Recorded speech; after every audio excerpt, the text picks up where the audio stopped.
Indranil, I think you had a note out yesterday. So let me just sort of start and ask you to lay the framework for us as India sort of heads into this period of elevated tensions. Uh, I guess the first thing to note, and that's been noted for a while, is that the change in forex reserves between when we were at $100 crude last and now is perhaps the most important factor to consider.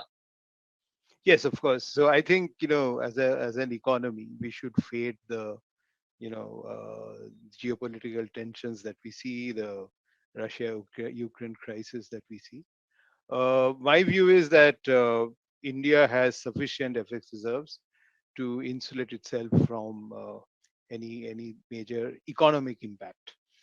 So what we did is run a simulation where we defined the crisis as one, where number one, oil prices go to $150 a barrel for 2 months, and there is $20 billion of outflow from foreign portfolio investors during these 2 months. Now, if oil were to go to $150 a barrel for 2 months, that's about $10 for the whole year. So you're seeing that plus this FPI outflow at $30 billion total.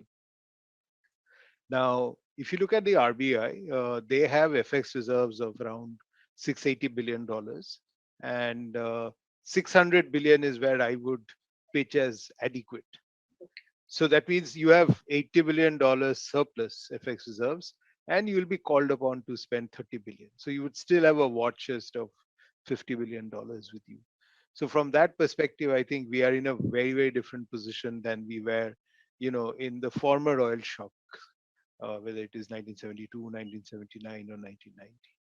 Okay. When you say 600 billion is what you consider adequate, what are the sort of benchmarks you're using? I mean, certainly in terms of import cover, etc., we are much better off. Yeah. So we use three benchmarks. One is import cover. The second is, what I call FPI cover, which is again, look at how much of FPI investment there is.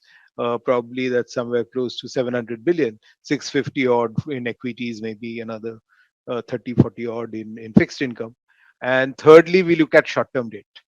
And, we include all the GSECs because, FPIs can sell any GSEC anytime, whether it's 5 year, 10 year, or 1 year. And, then we look at the various matrices and we find that, the average, some may be slightly higher, some may be slightly lower, but the average comes to about 600 billion of adequate FX reserves.